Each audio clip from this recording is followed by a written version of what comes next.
Ya, selamat malam Bapak Ibu semuanya, teman-teman di PAS, berapapun yang hadir, kita akan olah nafas malam hari ya. Adalah ini untuk yang angkatan baru ini yang ketiga serial olah rasa ya. Jadi ada olah nafas, ada olah pikir, ada olah rasa. Nah, yang pertama kita sudah olah nafas ucapan syukur. Yang kedua, kita olah nafas kasih. Nah, sekarang yang ketiga adalah olah nafas kebahagiaan. Nanti saya waktu pos rekaman malam ini, maka bagi yang ini pertama kali ikut, maka dua sesi sebelumnya, linknya akan saya ikut pos. Ya, supaya nggak tahu, oh ini sesi yang ketiga. Nah, ini adalah serial mengenai olah rasa. Ya, bagaimana kita mengolah batin kita. Nah, kenapa demikian? Maka dikasih pelajaran singkatnya, ya. Lalu kita praktek, terus tanya jawab. Atau tanya jawab dulu, baru praktek, lalu selesai tidur juga boleh ya. Kita nggak lama ya. Yang pertama adalah kalau kita bicara kesembuhan yang diajarkan oleh dua profesor ya, yaitu yang pertama David Hawkins, lalu yang kedua adalah John Kabat-Zinn ya. Jadi David Hawkins itu membuat mengenai energi kesembuhan, di mana puncak kesembuhan itu pada kesadaran murni ya, atau tao sejati. Dan dalam kesadaran murni ini gelombang otak kita theta dan delta, di situ tidurnya akan pules, terjadi regenerasi sel dan kesembuhan. Sebaliknya dan dalam kesadaran murni ini yang ada adalah kasih, sukacita dan damai sejahtera, dan kesadaran murni dalam arti hati nurani kita tidak tercemari oleh pikiran-pikiran kotor, negatif, pikiran cabul, oleh perasaan yang terluka, kecewa, kepahitan. Karena kalau perasaan-perasaan yang terluka, seperti malu, amarah, stres, sombong, kecewa, kepahitan, itu adanya di bawah. Di bawah ini disebut dengan energi kematian atau paradigma survival. Hidup kagak, mati kagak, sakit nggak sembuh-sembuh, tapi sakit nggak mati-mati. Nah, itu namanya survival. Itu adalah perasaan-perasaan negatif di mana gelombang otaknya selalu beta dan tidak bisa tidur, tidur pun nggak pules, tidur pun mimpinya dikejar anjing, dikejar maling, mimpi dikejar setan, mimpi kecekek. Nah, tidur pun pikirannya negatif. Tidur aja susah, apalagi hidup gitu ya. Tidur aja susah. Nah, itu gelombang otaknya selalu beta. Terjadi penuaan dini, nggak ada regenerasi sel, sakit bertambah parah. Itu namanya paradigma survival. Nah, maka John Kabat-Zinn itu menganggap atau menilai, mengajarkan bagaimana perasaan ini menuju ke atas itu sebuah perjalanan spiritual, spiritualitas. Kalau kemarin Bu Sinta bahas mengenai dogma dan kehadiran, gitu ya, menekankan mengenai hadirnya Tuhan yang kita rasakan sebagai sebuah pengalaman spiritual. Nah, John Kabat-Zinn pun juga mengajarkan hal yang sama. Bagaimana kita bisa merasakan Tuhan dari waktu ke waktu, merasakan kehadirannya, hidup bersama dengan Tuhan dalam segala situasi dan kondisi, sehingga apapun yang terjadi, maka yang ada adalah damai sejahtera, sukacita, rasa nyaman, dikasihi Tuhan, walaupun dibenci manusia, diterima oleh Tuhan, walaupun ditolak oleh lingkungan. Itu tentu bukan hal yang mudah, itu sebuah perjalanan spiritual. Itu yang diajarkan oleh John Kabat-Zinn. Nah, seberapa penting sebenarnya memiliki hati yang demikian? Maka saya hubungkan dengan pelajaran yang sering saya ajarkan mengenai sistem imun, ya, di mana untuk imunitas yang tinggi sehingga metabolismenya bagus, terjadi regenerasi sel, sel yang rusak diperbaiki, maka menjadi sehat. Tentu butuh yang namanya asupan makanan, baik makronutrien, protein, karbohidrat yang bagus-bagus kualitasnya, protein bagus, lemak bagus, karbohidrat, serat yang masih tinggi, whole grain, itu adalah makronutrien yang sehat. Kalau mikronutrien ya vitamin, mineral, asam amino, ya mineral, antioksidan, fitokimia, itu adalah bahan bakunya. Tapi bahan baku baik makro dan mikro ini untuk menjadi energi, untuk menjadi sel yang baru, maka ada yang namanya metabolisme. Ya, bahasa sederhananya sering saya sebutkan itu butuh tukang atau katalisator. Bagaimana misalnya karbohidrat menjadi glukosa yang bisa menjadi energi bagi sel, itu butuh enzim namanya amilase. Kalau protein butuh enzim namanya protease atau pepsin, itu hormon. Kalau lemak lipase, karbohidrat amilase, protein protease, itu contoh-contoh enzim. Nah, enzim ini diproduksi oleh ludah, makanya kalau makan mesti pelan-pelan supaya ludahnya keluar, enzimnya banyak. Waktu kita sudah usianya lanjut, maka kadang ludahnya tinggal air. Itulah kenapa misalnya minum klasik enzim. Nah, itu adalah kalau gampangnya itu tukangnya gitu ya. Pak, saya udah makan yang sehat, bahan bakunya bagus, baik makro maupun mikronutriennya yang sehat-sehat. Saya juga udah minum klasik enzim. Ya, itu gampangnya itu baru bahan baku dan tukang. Bagaimana rumah kesehatannya jadi. Kalau baru bahan baku dan tukang, tukang nggak ada mandornya, kerja sembarangan. Apalagi nggak ada mandornya, yang datang preman. Waduh, itu namanya semen batu bata malah diminta ini. Aduh, ini saya minta tegelnya semen ya.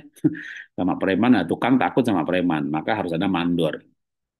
Nah, istilah ini supaya memudahkan pengertian bahwa untuk sehat itu harus terjadi regenerasi sel, sel yang baru diganti, untuk diganti butuh bahan baku untuk mengganti, tapi ada tukang yang mengerjakan, dan ada mandor yang mengawasi. Kalau tukang itu katalisator, mandor itu seperti namanya modulator. Ya, nah mandor itu sebenarnya hormon. Contohnya, misalnya untuk protein itu butuh hormon namanya pepsin. Ya, kalau karbohidrat kan insulin supaya supaya karbohidrat yang sudah jadi glukosa oleh enzim amilase, maka dengan hormon itu insulin itu glukosa bisa masuk ke dalam sel, misalnya contohnya. Nah, hormon enzim itu ratusan bahkan ribuan. Demikian juga hormon. Ada hormon-hormon yang tergantung apa yang di dalam darah. Oh, banyak protein dan lemak, maka hormon pankreas produksi namanya glukagon. Oh, gulanya tinggi, pankreas produksi namanya insulin. Nah, ya. Oh, dalam darah ada Ca++, karena kita berolahraga, maka tercipta yang namanya ionik mineral. Ya, atau kita memang minum suplemen ionik mineral. Begitu ada ionik mineral, misalnya Ca++, maka tiroid produksi hormon namanya kalsitonin. Kalsitonin itu penting untuk metabolisme tulang ketika dia berjumpa bersama dengan osteokalsin. Osteokalsin itu adalah protein yang diproduksi oleh otot kalau otot kena beban. Ada osteokalsin, ada kalsitonin, ketemu D3 dan K, di mana D3 dan K itu menjadi aktif waktu kena matahari, maka metabolisme. Ini tak tuliskan ya, ada sistem imun, ada metabolisme. Metabolisme tulang terbentuk. Jadi metabolisme itu ada metabolisme tulang, metabolisme lemak, dan seterusnya. Itu butuh enzim, butuh hormon. Nah, tapi ada beberapa hormon yang hubungannya itu keseimbangan hormonal. Ada hormon-hormon yang berhubungannya dengan fungsi organ-organ tubuh. Ya, ada hormon-hormon yang hubungannya dengan sistem imun, yaitu yang disebut dengan endorfin. Kalau orang antusias, kalau orang gembira itu ada endorfin, endogenesis morfin itu painkiller. Adrenalin kalau orang antusias. Serotonin kalau orang merasa diterima, acceptance, merasa dihargai. Melatonin dan oksitosin hormon yang diproduksi kalau kita merasakan cinta kasih. Tapi ada sebaliknya, ada hormon namanya sitokin kalau kita ketakutan, kortisol kalau kita marah. Jadi ada hormon yang diproduksi tidak tergantung apa yang ada di dalam darah. Oh, dalam darah ada gula, maka insulin. Oh, ada protein lemak, maka glukagon. Oh, ada Ca++, maka kalsitonin. Ini hormon yang diproduksi oleh tubuh berdasarkan apa yang ada di dalam darah, yaitu nutrisi. Tapi ada hormon lain yang diproduksi karena apa yang ada dalam perasaan. antusias, adrenalin, cinta kasih, melatonin, marah, kortisol. Apa itu marah? Apa itu cinta kasih? Itu kan perasaan. Maka saya bikin diagram ini supaya dengan bahasa sederhana ya. Kalau makanan makro, mikronutrien itu bahan baku, maka enzim itu kayak tukangnya, hormon itu kayak mandornya. Nah, mandor ini ternyata diproduksi ya oleh perasaan kita. Nah, karena perasaan kita itu apa? Marah, kecewa, kepahitan. Yang muncul istilah saya bukan mandor ya, hormon negatif, katakanlah begitu. Itu yang muncul preman. Nah, preman kerjaannya malah ganggu si tukang. Preman kerjaannya ngambilin bahan baku. Makanya kalau orang itu perasaannya negatif, benci, balik lagi ke sini, perasaannya benci, takut, marah, stres. Yang ada adalah energi kematian. Level energinya turun ke bawah, bukan naik. Kalau naik itu kesembuhan. Kenapa? Karena metabolisme terganggu. Kenapa terganggu? Karena ternyata perasaan-perasaan ini ketika yang mengajarkan dokter kayak dokter Liebog ya, juga John Kabat-Zinn, karena perasaan itu sebenarnya berhubungan dengan jenis hormon juga yang diproduksi di mana hormon tersebut dipengaruhi oleh perasaan yang ada. Jadi ada hormon yang dipengaruhi oleh apa materi di dalam sel, dalam darah. Ya, oh ada gula, insulin produksi, gulanya naik, insulinnya spike, gitu. Nggak nyandak nih insulinnya, iya gulanya jadi tinggi dah gitu ya, insulinnya nggak nyandak. Itu berarti hormon yang berhubungan dengan apa yang ada di dalam darah yang kita makan. Ada dalam darah karena kita makan. Tapi ada hormon-hormon yang tergantung perasaan. Itulah kenapa John Kabat-Zinn itu ya John Kabat-Zinn, balik lagi ke sini ini John Kabat-Zinn, nama yang di bawah, yang di atas David Hawkins. John Kabat-Zinn itu bikin program namanya MBSR. Jadi olah nafas pelan-pelan sambil melatih perasaan. Maka tema tema olah nafasnya bukan olah nafas ritme, ya, misalnya ritme 24, ritme 48 yang menekankan pada ritme. Tentu ritme juga ada benernya. Kenapa? Karena kalau ritme itu hubungannya ke sebelah kanan. Ya, ritme itu menjadi frekuensi dan ternyata bukan hanya frekuensi. Nah, ritme nafas yang kita lakukan itu juga mempengaruhi gelombang otak. Tapi David Hopkins dan John Kabat-Zinn ini kayak kayak kompak gitu ya. Ternyata gelombang otak juga tidak hanya dipengaruhi oleh ritme nafas, bahkan sangat dipengaruhi oleh perasaan. Jadi waktu perasaannya itu penuh cinta kasih, damai, tenang, mau tarik nafas berapa detik, buang berapa detik, itu energi gelombang otaknya theta dan delta. Jadi ketika perasaannya yang diolah, gelombang otaknya ngikutin. Maka kalau John Kabat-Zinn tidak ada namanya nafas ritme. Pokoknya tarik pelan-pelan, buang pelan-pelan, persis seperti senci. Tarik pelan-pelan, buang pelan-pelan, jangan merasa bersalah dengan jumlah tarik buang yang harus diambil. Wah, saya salah bernafas, kalau bernafas kok salah. Sudah hidup salah, nikah salah, kerja salah, nafas pun salah, matilah gitu ya. Jadi nggak ada salahnya dengan nafas. Tarik pelan-pelan, buang pelan-pelan, tubuh kita pinter.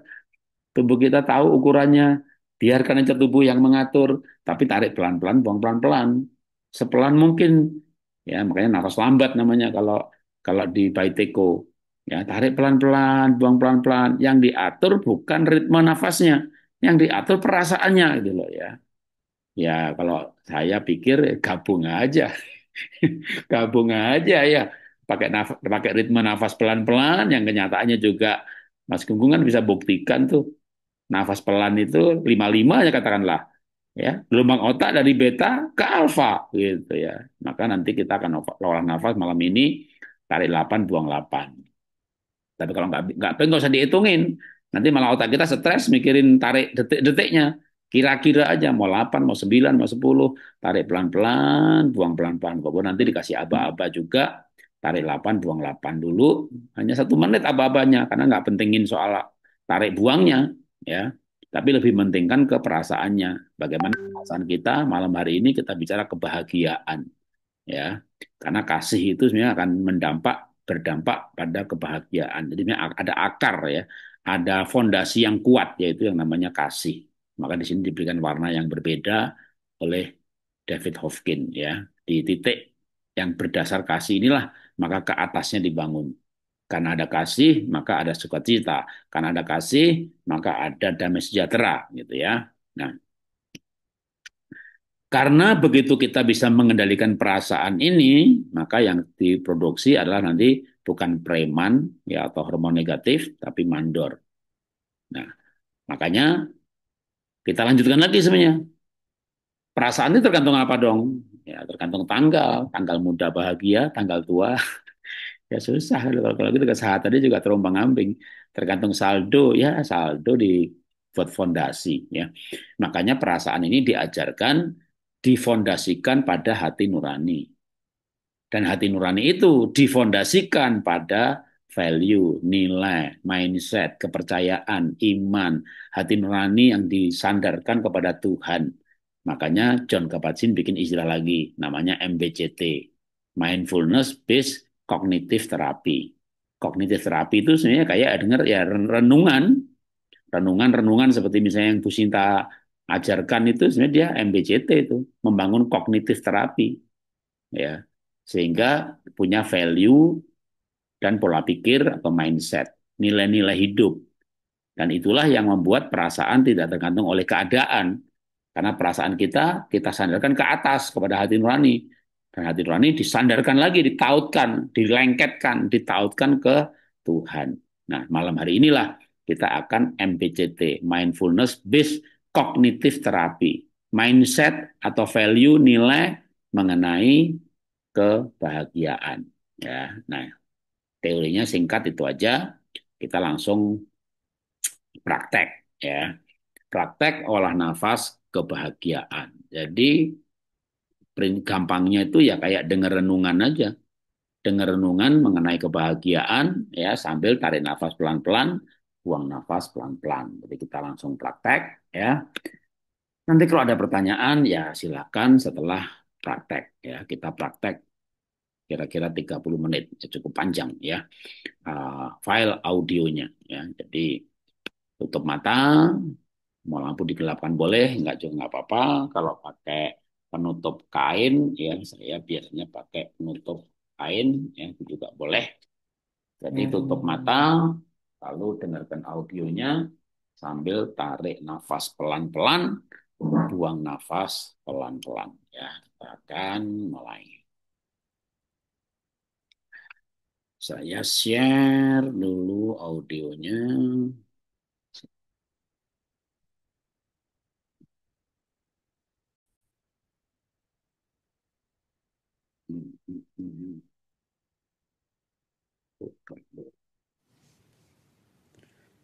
Teman-teman, kita akan mulai olah nafas. Hari ini kita beri tema happiness atau kebahagiaan. Secara teknik kita bernafas boleh water breathing atau whiskey breathing salah satu boleh ya. Water breathing seperti olah nafas body scan, tarik nafas pelan-pelan lewat hidung, lepaskan pelan-pelan lewat hidung. Kalau nariknya 6 detik, lepasnya 6 detik. Kalau yang kuat 8 detik nariknya, buangnya 8 detik. Yang kuat 12 detik, narik pelan-pelan 12 detik, lepaskan 12 detik. Itu water breathing. Duduk bersila boleh, di kursi boleh, tidur terlentang boleh, tangan terbuka. Taruh di atas paha, kalau tidur maka terlentang, tangan terbuka menghadap ke atas. Kalau whiskey breathing maka melepasnya lebih panjang, bisa tarik 4, buang 8, tarik 6 detik, buang 10 detik, tariknya 8 detik, buangnya bisa 12 detik, tarik lewat hidung, lepas lewat hidung, mulutnya untuk tersenyum. Baik water breathing atau whiskey breathing, mulut tertutup, tersenyum, tarik lepas lewat hidung. Yang denyut jantungnya relatif tinggi, maka bisa whiskey breathing, yaitu melepasnya lebih lama daripada menariknya. Yang tidak ada masalah dengan denyut jantung yang terlalu tinggi, maka tarik dan lepas sebaiknya waktunya jumlahnya sama. Saya akan memberikan aba-aba dengan tarik dan lepas hitungan 8 detik. Hanya 1 menit, setelah itu aba-aba mengenai isi hati, yaitu kebahagiaan. Kita mulai. Tarik nafas, 1, 2, 3, 4, 5, 6, 7, 8. Lepas, 7, 6, 5, 4, 3, 2, 1. Tarik nafas, 1, 2, 3, 4, 5, 6, 7, 8. Lepaskan. 7, 6, 5, 4, 3, 2, 1. Silakan dilanjutkan. Bernafas pelan-pelan, mulut ditutup tersenyum, bahu lemas, seluruh tubuh santai.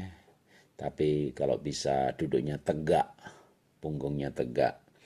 Kepala, tulang belakang, tulang ekor tegak.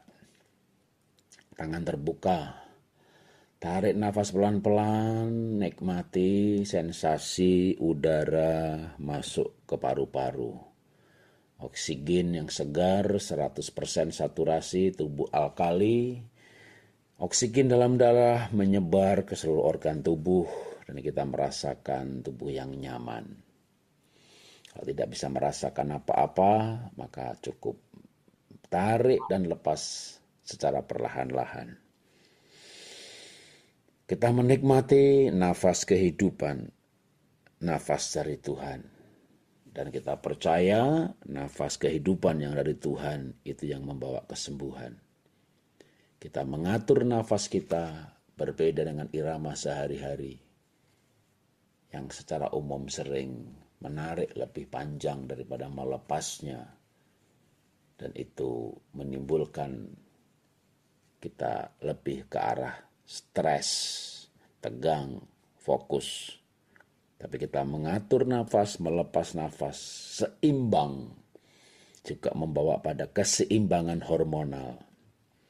Maka waktu kita menarik nafas pelan-pelan lewat hidung, membuang pelan-pelan lewat hidung, tarik 8 detik, lepas 8 detik, atau sesuai kekuatan masing-masing.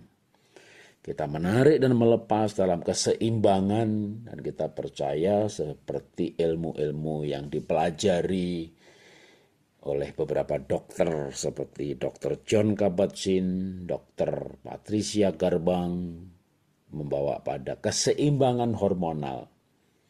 Dan keseimbangan hormonal membawa kesembuhan. Tapi lebih lagi juga para dokter mengajarkan bahwa hati yang gembira obat yang manjur karena kegembiraan, kebahagiaan memberikan hormon-hormon kebahagiaan. Ada hormon kebahagiaan yang bernama dopamin, ada adrenalin, ada serotonin, ada melatonin. Dan hormon-hormon kebahagiaan ini menopang kesehatan. Karena itu kita mau bernafas secara teknis. Bernafas pelan-pelan, tarik lewat hidung, lepas lewat hidung. Tapi kita mau mengisi hati kita dengan kebahagiaan dan kita mengatur pikiran kita mengenai pikiran-pikiran, konsep-konsep kebahagiaan. Ambil nafas dalam-dalam, nikmati nafas dari Tuhan. Tuhan, terima kasih kalau kami belajar bahwa kesehatan juga dipengaruhi oleh jiwa kami. Kami belajar mengenai berbagai hormon dalam tubuh kami dan kami belajar fungsi-fungsi dari berbagai hormon khususnya mengenai hormon-hormon kebahagiaan. Dan kami duduk diam di hadapan Tuhan, mengambil nafas kehidupan. Kami mau mengambil keputusan untuk bahagia.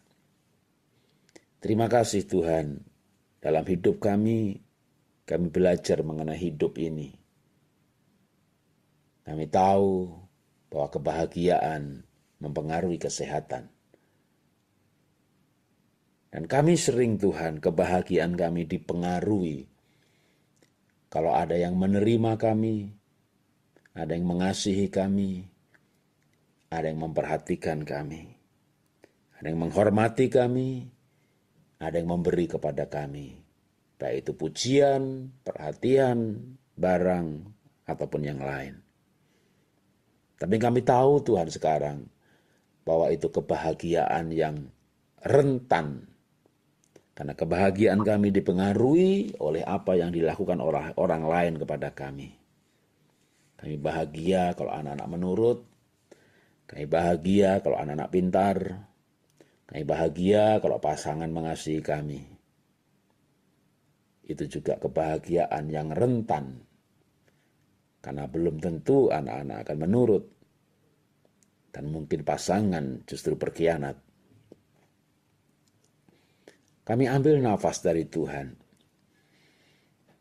Tuhan sumber kebahagiaan kami. Kami ambil nafas dari Tuhan dan kami akan mengatur pikiran kami. Sebuah pikiran untuk hidup di dalam kebahagiaan. Ambil nafas pelan-pelan dari Tuhan.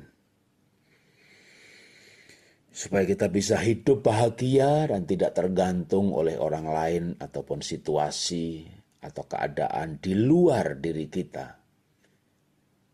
Maka kita harus mengatur kebahagiaan yang ada di dalam kita, pikiran kita, konsep kita, perasaan kita. Yang pertama tentunya adalah kebahagiaan dari Tuhan. Karena kita beragama dan kita punya Tuhan.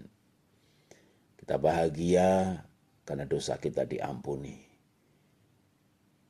Tapi terlebih lagi, kita mau mengatur hal-hal yang ada dalam pikiran kita. Terima kasih Tuhan. Kami mau mengatur pikiran kami, keputusan kami, sikap hidup kami yang membuat kami bisa hidup di dalam kebahagiaan. Ambil nafas dari Tuhan. Nikmati udara mengalir ke pikiran, ke otak, mengalir ke seluruh tubuh dan memberikan kesegaran. Di dalam kesegaran hidup dan di dalam kesadaran yang penuh, kita mengambil keputusan. Kita mengatur pikiran kita. Tuhan, saya mau jadi orang yang bahagia, apapun yang terjadi, dan apapun yang aku alami. Saya akan menjadi orang yang bahagia, karena saya mulai belajar untuk menikmati bahagianya memberi. Memberi dan bahagia. Memberi perhatian, memberi penerimaan, memberi pengertian, memberi senyuman, memberikan pertolongan, memberi sesuatu yang memang ada pada kami. Kami tidak berandai-andai akan memberi, tapi kami mulai melangkah memberi, karena tidak butuh menjadi kaya untuk memberi, kalau pemberian itu adalah pengertian. Pemberian itu adalah perhatian. Pemberian itu berupa kepedulian. Pemberian itu berupa pujian kepada orang lain. Dan ketika orang lain kami puji, kami melihat dia begitu senang dan begitu bahagia. Dan kami mulai menikmati Tuhan. Ketika bisa membuat orang lain bahagia, kami lebih bahagia lagi. Ketika kami memberikan motivasi dan pengharapan dan orang putus asa menjadi antusias, matanya berbinar-binar, kami mulai bisa merasakan sebuah kebahagiaan yang berbeda dibandingkan saat kami berbinar-binar karena menerima hadiah.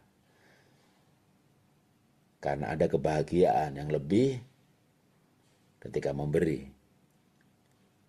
Dan kami akan terus memberi dan bahagia dan bahagia. Kami pernah Tuhan hidup dan kami meminta dimengerti. Kami minta diperhatikan. Kami minta dimengerti Kami minta diperhatikan. Dan kami kecewa dan kecewa, kami kecewa dan kecewa. Karena kami tidak mengharapkan apa yang kami tidak menerima apa yang kami harapkan. Kami banyak berharap dan kami banyak kecewa. Tapi kami tahu hari ini Tuhan,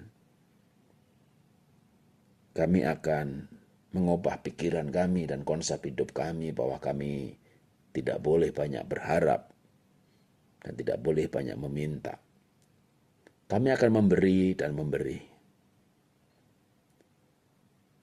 Tuhan, kami mengaku juga kalau kami manusia yang kadang kami capek dalam memberi. Sekali-sekali kami ingin menerima, tapi kami hari ini tahu. Kami akan memutuskan hidup yang memberi, dan kalau kami menerima, kami akan meminta dari Tuhan. Teman-teman ambil nafas dari Tuhan, nafas kehidupan, tarik pelan-pelan. Selama ini kita bernafas dengan terburu-buru, bahkan mungkin tersengal-sengal, menarik lebih panjang daripada melepas, dan membuat tidak seimbang. Ketidakseimbangan itu juga membuat hormon kita tidak seimbang. Kali ini kita duduk diam, cukup waktu untuk menarik pelan-pelan dan melepaskan nafas dengan pelan-pelan. Dan kita akan mengatur pikiran hati kita soal kebahagiaan. Betapa rentan kebahagiaan kita, naik turun tidak teratur, karena kebahagiaan kita tergantung sama perilaku orang-orang di sekitar kita, yang mungkin justru menyakiti dan selalu menyakiti. Karena itu kita ambil nafas dalam-dalam dan kita berkata, Tuhan, hari ini aku mengambil keputusan untuk tidak mudah terluka, tidak mudah tersinggung, tidak mudah marah. Tapi kami akan menjadi orang yang mudah bahagia. Karena kami akan dengan mudah memaklumi perilaku orang lain. Kami akan justru kasihan dengan orang-orang yang berperilaku yang tidak baik. Kami tidak jengkel, kami tidak marah, kami tidak terluka. Tapi kami kasihan. Ambil nafas dari Tuhan dalam-dalam. Nikmati nafas dari Tuhan. Dan mulai pikirkan kebahagiaan yang bersumber dari diri sendiri atau bersumber dari Tuhan. Tidak tergantung lingkungan, tidak tergantung perilaku orang lain. Terima kasih Tuhan kalau kami bisa menikmati kebahagiaan karena berguna bagi orang lain. Kebahagiaan karena kami memberi. Kebahagiaan karena kami memang mengambil keputusan untuk menjalani hidup yang bahagia. Sekalipun kami belum diberkati, belum kaya, sekalipun kami masih sakit dan belum mengalami kesembuhan yang sempurna, tapi kami percaya bahwa kami bergerak menuju kesempurnaan, kami bergerak menuju pemulihan, kesembuhan, kami bergerak dalam regenerasi sel yang terjadi hari demi hari, dan kami menuju kesembuhan yang sempurna. Kami belajar Tuhan, bahagia bukan nanti, kalau sembuh, kalau sehat, kalau sukses, kalau kaya, kalau anak baik, kalau pasangan baik, kalau. Dan namanya kalau teman-teman, belum tentu terjadi. Tapi kita mau bahagia itu sekarang. Sekalipun pasangan belum berubah, anak belum berubah, mertua tetap sama, tetangga begitu-begitu juga. Dan masih banyak hal-hal yang mungkin selama ini membuat kita tidak bahagia. Tapi coba kita renungkan. Apa kita mau menyerahkan nasib kita, kebahagiaan kita, dipengaruhi oleh hal-hal lain? Atau kita mau mencoba terbalik, kita pengaruhi mereka untuk bahagia seperti kita. Atau paling tidak, kita mengambil keputusan, saya mau hidup bahagia. Ambil nafas dalam-dalam, kita mengolah nafas. Dan dalam nafas yang pelan-pelan, baik narik atau lepas dalam jumlah yang sama, ada keseimbangan hormonal. Ada keseimbangan jiwa antara pikir dan rasa. Dan dalam ketenangan ini, itulah kita bisa menentukan sikap. Itulah kenapa orang-orang yang latihan olah nafas bisa menjadi lebih sabar, lebih menguasai diri, mengalami ketenangan batin, dan hidup lebih bahagia. Terlebih lagi jika teman-teman mau menghubungkan olah nafas ini menjadi sebuah saat teduh di mana kita berdoa dan berhubungan dengan Tuhan, sumber kehidupan, sumber kebahagiaan. Kita ambil nafas dalam-dalam dan kita lepaskan lagi. Kalau teman-teman tahu, di Timur Tengah ada danau yang begitu besar dan luasnya, sampai disebut Laut Mati. Tapi itu sebenarnya sebuah danau yang besar. Kenapa disebut Laut Mati? Karena tidak ada ikan di dalamnya, tidak ada kehidupan. Itu danau menerima air dari sekitar pegunungan sekitarnya abad demi abad. Dia menerima terus, tapi tidak ada aliran yang keluar dari danau. Karena terjadi berabad-abad bahkan ribuan tahun, maka jumlah mineral, garam yang ada di danau naik terus menjadi asin seperti laut, maka disebut Laut Mati.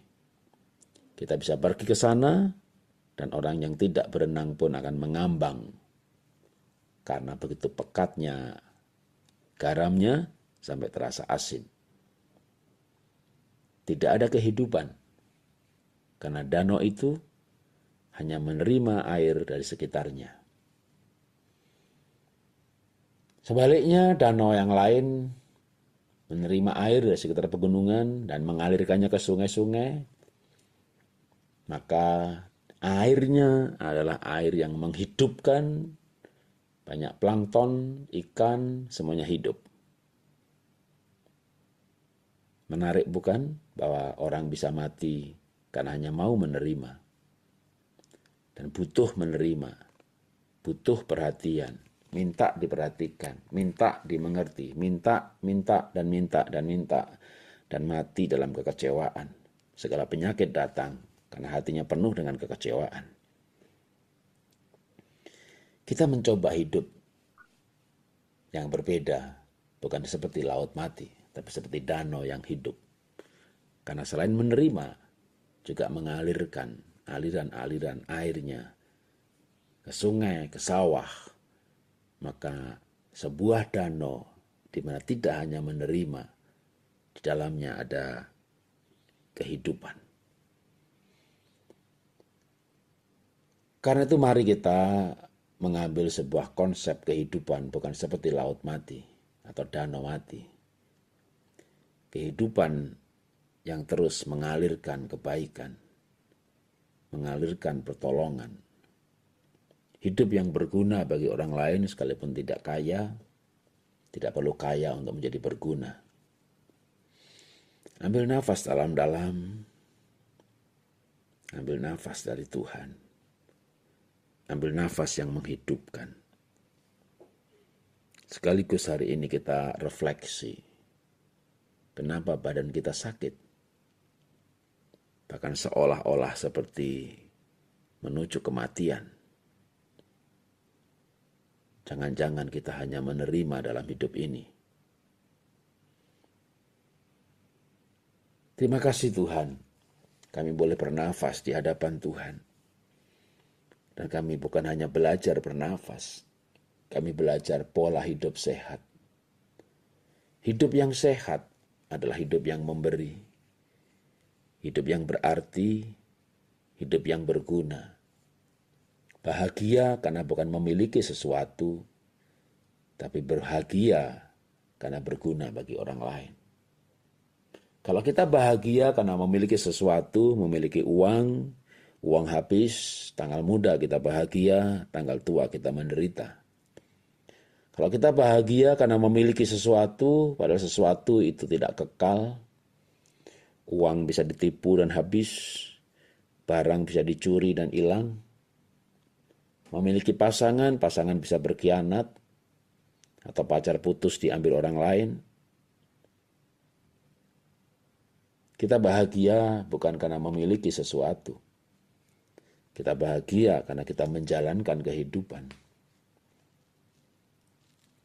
Itulah kenapa saya menyebut pola hidup sehat. Bukan pelajaran olah nafas. Olah nafas hanya salah satu di dalamnya atau teknik di dalamnya. Tetapi kehidupan yang bahagia adalah kehidupan yang sehat. Ambil nafas pelan-pelan dari Tuhan. Saya selalu katakan, nafas dari Tuhan itu menghidupkan. Nafas dari Tuhan itu menyembuhkan. Karena Tuhanlah yang memiliki nafas kita. Tuhan, perpanjang nafasku. Beri aku kesempatan hidup lebih panjang lagi ya Tuhan. Aku sudah hidup puluhan tahun dan aku tidak hidup di dalam kebahagiaan. Karena aku salah menjalani pola hidup. Beri aku perpanjangan hidup ya Tuhan. Perpanjang nafasku. Beri aku kesehatan. Dan aku akan hidup dengan cara-cara bahagia. Dengan pola hidup bahagia. Hidup yang berguna. Hidup yang memberi. Hidup yang mengalir seperti aliran sungai. Seperti danau yang memberikan air kepada sungai-sungai untuk mengalir sepanjang waktu. Dan Tuhan memberikan hujan mengisi danau. Tuhan mengalirkan dari gunung-gunung air-air yang sudah terfilter oleh gunung masuk ke danau. Dan danau itu menjadi hidup.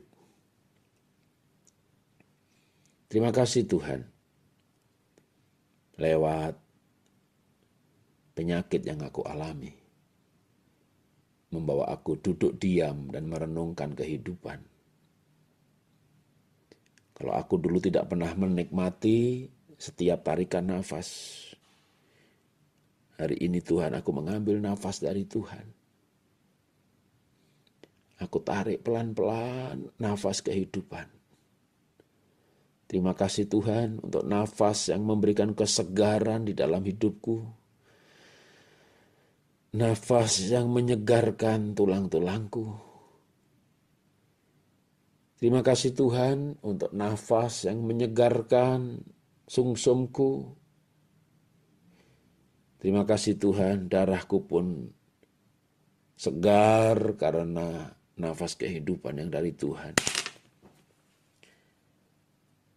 Oksigen yang ditangkap oleh paru-paru dan dialirkan jantung, oksigen yang ada dalam darah kami mengalir ke seluruh tubuh. Tubuh kami merasakan kesegaran. Tubuh kami mengalami kesembuhan. Regenerasi sel terjadi dan organ-organ kami dipulihkan. Kami mendapat perpanjangan hidup dari Tuhan. Kami mendapat kesempatan melanjutkan hidup dari Tuhan. Kami tidak mau sakit lagi. Kami mau hidup bahagia dan sehat. Saya mau hidup bahagia dan sembuh. Dan hari ini kami belajar kebahagiaan. Terima kasih Tuhan. Tuhan membawa kami dalam kehidupan yang bahagia untuk menjadi orang-orang yang bahagia. Bahagia dan sembuh, bahagia dan sehat. Sehat dan bahagia, tapi bahagia membuat orang sehat. Teman-teman silahkan melanjutkan berdoa sesuai dengan iman dan agamanya masing-masing. Tetap terus tarik nafas pelan-pelan dan lepaskan pelan-pelan. Ambil nafas dari Tuhan, karena nafas itu miliknya Tuhan. Nikmati nafas dari Tuhan.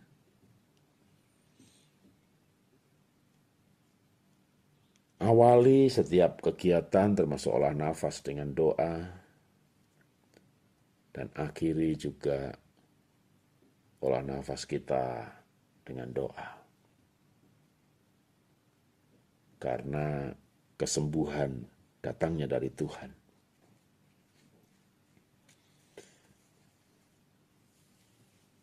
Kalau sudah selesai berdoa, maka tetap tutup mata untuk kita masuk dalam olah nafas relaksasi. Kembali kita bersama-sama untuk tarik dan lepas dalam jumlah waktu yang sama sebelum kita mengakhiri olah nafas kita hari ini. Tarik nafas, 1, 2, 3, 4, 5, 6, 7, 8. Lepaskan, 7, 6, 5, 4, 3, 2, 1. Tarik nafas, 2, 3, 4, 5, 6, 7, 8. Lepaskan, 7, 6, 5, 4, 3, 2, 1. Tarik nafas, 1, 2, 3, 4, 5, 6, 7, 8. Lepaskan, 7, 6, 5, 4, 3, 2, 1. Tarik nafas, 1, 2, 3, 4, 5, 6, 7, 8. Lepaskan, 7, 6, 5, 4, 3, 2, 1. Teman-teman boleh menggerak-gerakkan tak jari, tangan. Yang bersila bisa diselonjorkan. Yang duduk di kursi kalau mau tangan kaki digerak-gerakkan, telapak kaki digoyangkan. Sehingga kita merelaksasi juga tubuh kita. Dan kita bisa bersama-sama kita selesai. Terima kasih untuk telah praktek bersama pada pagi hari ini. Ya, kita selesai. Teman-teman, kita akan Tadi audionya masih yang lama ya, jadi bunyinya pagi hari ini. Oke, kalau mau ada pertanyaan silahkan, saya pause dulu, bisa ke toilet atau minum. Pertanyaan saya jawab, mau tanya adik saya ada kista ovarium karena ketidakseimbangan hormon menurut dokter. Apa boleh minum kolagen? Kalau kista ovarium bukan kolagen ya. Kalau kolagen kebanyakan nanti malah bisa kalau mens namanya hiperplasma, itu darahnya banyak sekali. Kalau kista ovarium itu butuhnya antioksidan, bukan kolagen ya. Antioksidan itu bisa vitamin C, vitamin B, bisa selenium. Ya kalau orang minum kista kanker tumor itu nggak boleh kekurangan selenium. Ya kalau misalnya saya, jadi kalau selenium itu antioksidan ya untuk melawan ngium, kista, kanker, tumor.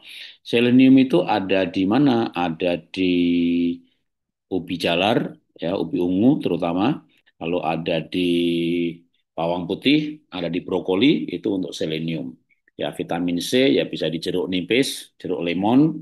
Ya itu penting untuk melawan minum kista kanker tumor ya. Antioksidan juga misalnya flavonoid, santonoid itu di bunga telang, ada di teh hijau, ya. Lalu semua bumbu herbal. Bumbu herbal itu jahe, kunyit, lengkuas, jahe, serai, jahe, cengkeh direbus, itu semuanya antioksidan untuk melawan radang. Jadi kista ovarium itu karena ada radang kronis, ya. Nah, kalau suplemen misalnya tadi saya bilang vitamin C, vitamin eh, E yang juga untuk sistem imun yang kuat atau antioksidan itu ada di yang namanya vitamin C booster. Vitamin C booster ini ada vitamin C-nya, ada seleniumnya, ada vitamin E-nya, dan itu sangat penting untuk antioksidan. C, selenium, dan E. Ya, nah kalau sudah menjadi kista ovarium, maka juga perlu sebenarnya antioksidan yang lain ya.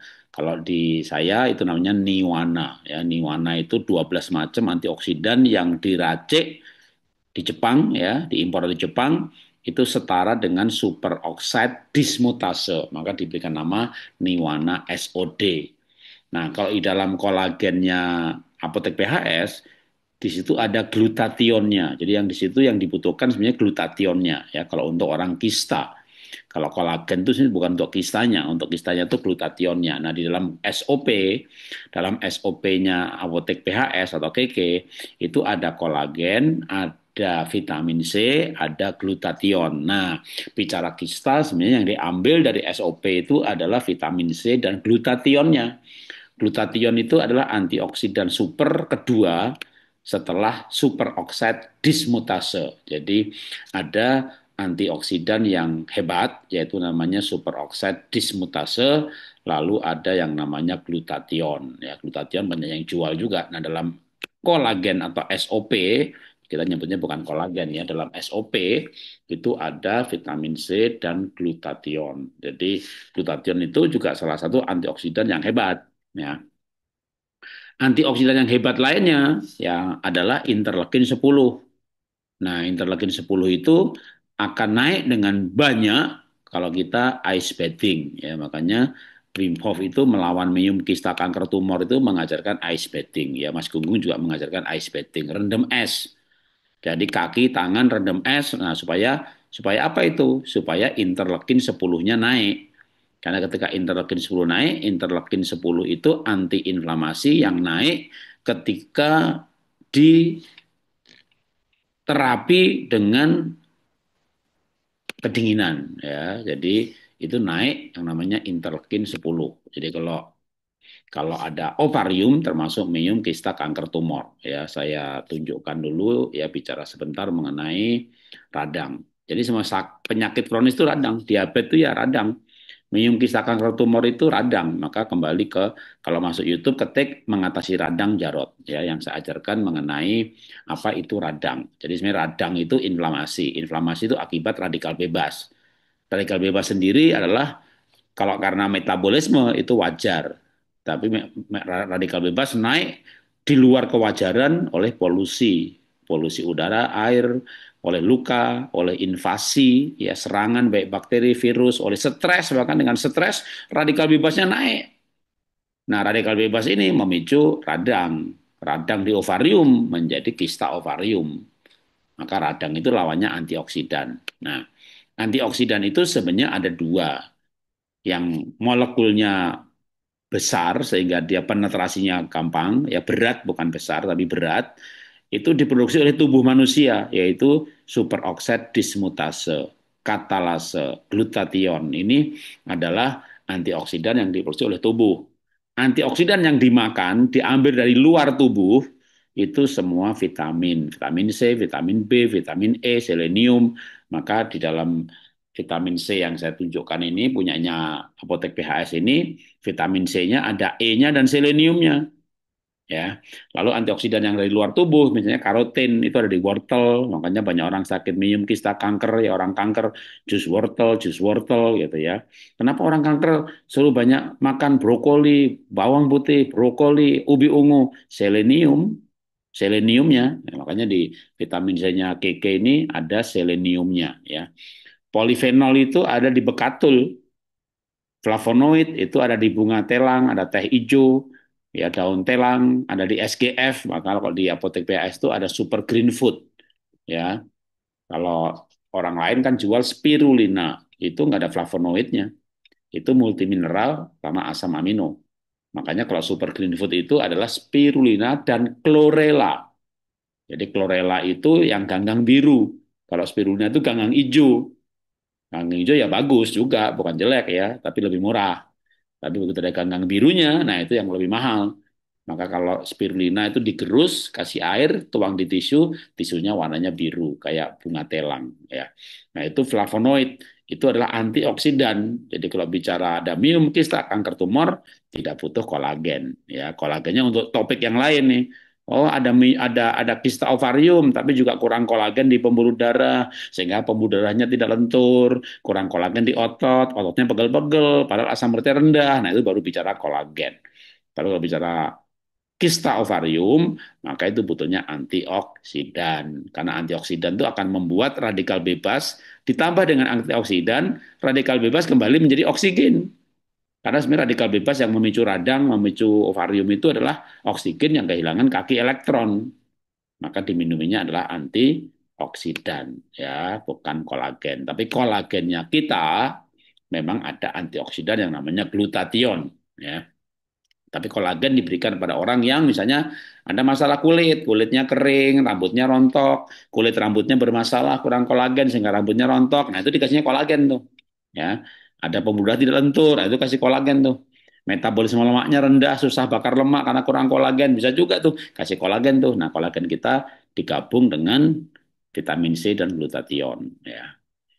Pertanyaan berikutnya, kalau ada penebalan tulang, harus banyak olahraga? Iya, karena penebalan tulang itu ya, kalau pengapuran, pengapuran tulang, pengapuran itu yang nempel mineral. Jadi Anda makan minum susu misalnya ya, mineralnya kan susah diserap. Anda minum mineral, mineral, mineral, ya suplemen mineral, tapi nggak olahraga, nggak kena matahari. Bukan tulangnya kropos hilang, kropos tetap kropos, tapi tambah dengan pengapuran. Nah, pengapuran itu yang nempel adalah mineral. Kalau penebalan yang nempel kolagen, jadi kolagen juga nggak boleh kebanyakan, ya jadi tulang rawan, ya tulang rawan menempel kolagen itu penebalan. Nah itu baik pengapuran atau penebalan sebenarnya dipicu oleh hal yang sama, yaitu kurang olahraga dan kurang matahari. Bisa udah olahraga ya indoor nggak kena matahari, karena tanpa matahari D3 dan vitamin K-nya tidak aktif. Tanpa olahraga, tidak ada osteokalsin dan kalsitonin. Osteokalsin dan kalsitonin ini akan membuat mineral dan kolagen dijadikan tulang. Kelebihan mineral jadi pengapuran, kelebihan kolagen jadi penebalan. Ya, padahal kurang kolagen misalnya tulangnya keropos nih, karena nggak ada tukangnya. Tadi saya di yang tadi saya tunjukkan mengenai ada hormon, ada tukang tadi ya, metabolisme tulang. Nah ini metabolisme tulang. Jadi kalau seumpama tulang itu tembok, ya seumpama tulang itu tembok, maka bahan bakunya itu mineral, tembok itu batu bata, batu dan semen. Nah, mineral itu kayak batunya, ya batu bata, batu kali. Lalu kolagen itu kayak semennya. Tapi yang membuat batu bata dan semen itu jadi tembok ada tukangnya. Nggak ada tukangnya ya malah kolagennya ditumpuk. Ditumpuk dulu deh, nggak ada yang kerja. Ditumpuk jadi penebalan. Mineralnya ditumpuk dulu jadi pengapuran. Nah, tukangnya itu sebenarnya ada tiga, ada dua yang utama ya. Jadi kalau mau ditambah satu ya sebenarnya ada D3 dan K. D3 itu kayak hormon. D3 itu hormon sebenarnya bukan vitamin. Kalau vitamin K itu K2 itu vitamin. D3 itu sebenarnya hormon.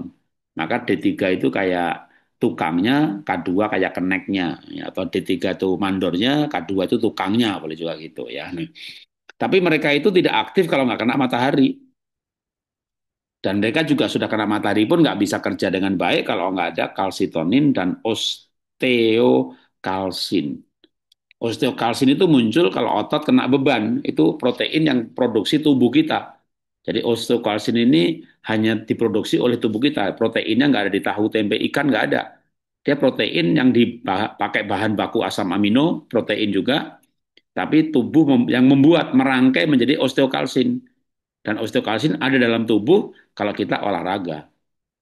Nah, itu tanpa olahraga, ya pengapuran, penebalan, dan matahari tidak bisa sembuh. Nanti penebalannya mengeras, jadi tulang yang keras, bukan tulang rawan lagi, jepit saraf, harus dioperasi. Jadi silakan berolahraga dan matahari. Ya. Apakah soda kue bagus diminum untuk menaikkan pH? Kalau saya enggak. Ya, naikin pH ya minum lebih banyak olahraga sayur hijau. Ya, soda kue ya untuk bikin kue. Tapi kalau minum soda kue itu belinya di apotek. Ya, bukan soda kue tapi ya CaCO3 itu di apotek. Kalau soda kue ya bikin kue. Mau naikin pH, ya banyak sayuran, kurangin daging merah, kurangin gula, kurangin roti, tepung-tepungan, lalu banyakin sayuran. Ya, kalau soda kue itu sebenarnya udah kayak obat, ya, itu kan kimia. Jadi soda kue untuk bikin kue, kecuali Anda beli CaCO3, sodium bikarbonat. Jadi soda kue itu di dalam soda kue ada sodium bikarbonatnya. Tapi kalau soda kue itu untuk standar industri untuk bikin kue, namanya juga soda kue, ya. Nah, kalau mau diminum namanya sodium bikarbonat. Anda ke apotek beli sodium bikarbonat. Itu kayak sodium bikarbonat yang murni untuk standar dikonsumsi, ya, untuk standar suplemen. Itu belinya di apotek. Murah banget itu.